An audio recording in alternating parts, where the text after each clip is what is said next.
ഇച്ചായ, ഞങ്ങൾ ഇന്നു മുതൽ ഡ്യൂട്ടിക്ക് കയറാമെന്ന് വിചാരിക്കുക. അങ്ങനെ അധിക ദിവസം ലീവ് എടുക്കാൻ പറ്റില്ല. പിന്നെ ഈ അറ്റ്മോസ്ഫിയറിൽ നിന്നൊരു ചേഞ്ചും ആവേ. ആ, അത് നന്നായി. അപ്പോൾ എങ്ങനെയാ ഇച്ചായൻ്റെ പ്ലാൻസ്? ഐ മീൻ മടക്കം? ഞാൻ അങ്ങനൊന്നും തീരുമാനിച്ചിട്ടില്ല. പ്രത്യേകിച്ച് നിങ്ങളെ ഇങ്ങനൊരവസ്ഥയിൽ വിട്ടിട്ട്. വരട്ടെ, സമയമുണ്ടല്ലോ.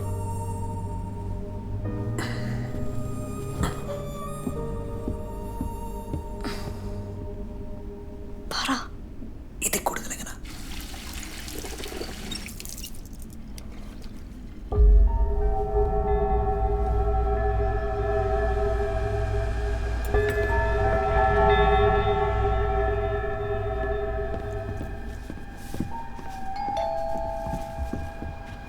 നീ എണീക്കണ്ട,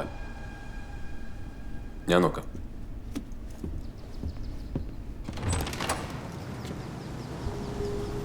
Mr. and Mrs. Poten?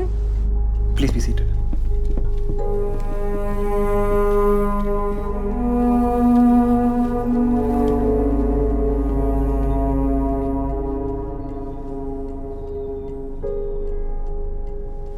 We understand this is a very tough time for you, but we appreciate if you'd answer a few questions for us. Please go ahead. Mrs. Potten, we would like you to go through this list and tell us if your daughter has any friends or acquaintances that we are yet to know about. Sure. What about the van? Excuse me? The van in which they took her. Have you found it? And you are? That's Adam, my brother. Mr. Adam, this is a police investigation in progress.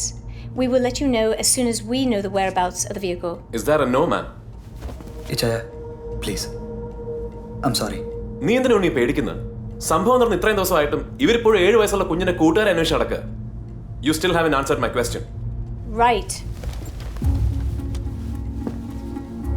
Mr. and Mrs. Poten, we're thoroughly within our rights to have you summoned down to the police station for this.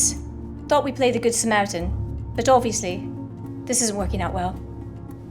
10 a.m. tomorrow at the North Bank Police Station, and this time for your sake. I hope you do not have company.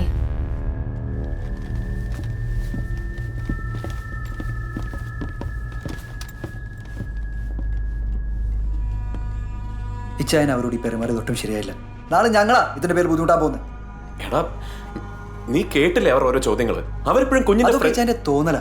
നമ്മുടെ നാട്ടിലെ police follow ചെയ്യുന്ന system അല്ല ഇവിടുത്തെ പോലീസിൻ്റെത്. ഇച്ചായൻ ആദ്യം മനസ്സിലാക്കാം. പിന്നെ അവര് ഞങ്ങളെ കാണാൻ ഇവിടെ വന്നത്. അവിടെ കയറി അഭിപ്രായം പറയാൻ പോയിട്ട് ഈ റൂമിൽ ഇച്ചായന്റെ പ്രസൻസ് പോലും ഉണ്ടാവാൻ പാടില്ലായിരുന്നു. സത്യത്തിൽ ഇച്ചായൻ ഇവിടെയുള്ള ഞങ്ങൾക്കിപ്പോ ആശ്വാസത്തേക്കാൾ കൂടുതൽ ടെൻഷനും പ്രഷറും തരുന്നത്. ഞങ്ങൾ ഇതൊക്കെ ഏതാണ്ട് മനഃപൂർവ്വം ചെയ്ത പോലെയാ. ചില സമയത്ത് ഇച്ചായന്റെ നോട്ടവും ഭാവമൊക്കെ. ഞാൻ സ്വപ്നത്തിൽ പോലും അങ്ങനെയൊന്നും ആലോചിച്ചിട്ടില്ലേ.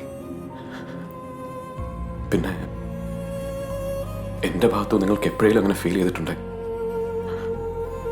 I am sorry. നാട്ടിലേക്കുള്ള എൻ്റെ ഓപ്പൺ ഐറ്റനറിയുടെ ഡീറ്റെയിൽസ് ഞാൻ തരാം.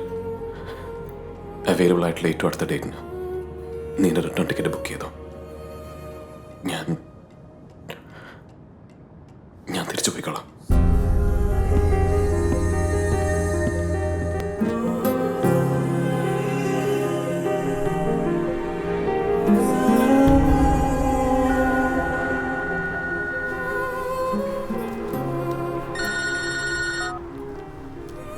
ഹലോ, ഇച്ചായൻ എവിടെ? ഞാൻ പുറത്താടാ. ആ, പിന്നെ ശ്വേതക്ക് ചെറിയൊരു തലകറക്കം. അതുകൊണ്ട് ഞങ്ങളൊന്ന് ഡോക്ടറെ അടുത്ത് പോവാ. എന്തു പറ്റി? അങ്ങനെ പേടിക്കാനൊന്നുമില്ല ചായ. BP വല്ലതും ഷൂട്ടപ്പ് ചെയ്തായിരിക്കും. പിന്നെ അതുപോലെ ഇച്ചായൻ്റെ ടിക്കറ്റ് നാളത്തേക്ക് ഓക്കെ ആയിട്ടുണ്ട്. അതെൻ്റെ റൂമിലെ ടേബിൾ ഡ്രോയറിലുണ്ട്. ഞങ്ങൾ വരാൻ ചിലപ്പം വൈകും. അതുകൊണ്ട് ഇച്ചായൻ കഴിച്ചു കിടന്നു. ഞാൻ കിടക്കൊന്നുമില്ല. നീ ഡോക്ടറെ കണ്ടാലോടം വിളിക്കണം കേട്ടോ.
ഇച്ചാൻ ഇതുവരെ ഉറങ്ങിയില്ലേ?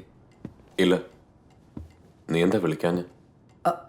അങ്ങനെ കുഴപ്പമൊന്നുമില്ല ഇച്ചായ. ഞാൻ പറഞ്ഞില്ലേ BP. അവൻ കയറിയൊന്ന് കൊളുത്തിയതാ. അയ്യോ ഓക്കേനാ?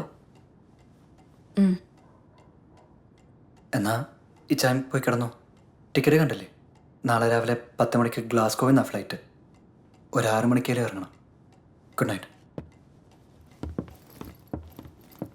ഞാൻ നാളെ പോകുന്നില്ല ഉണ്ണി.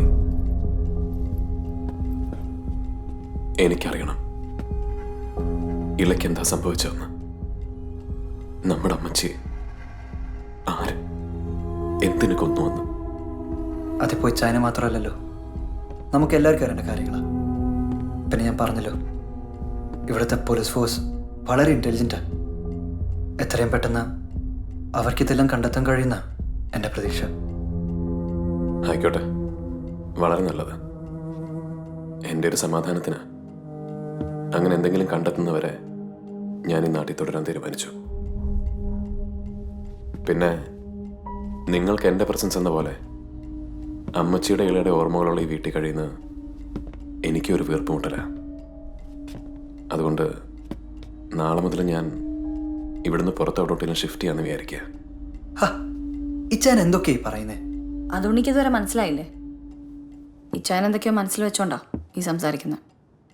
മനസ്സിൽ വെച്ച് സംസാരിക്കുന്നതും പെരുമാറുന്നൊന്നും ഞാനല്ലല്ലോ ശ്വേത, നീയും ഇവനൊക്കെ അല്ലേ.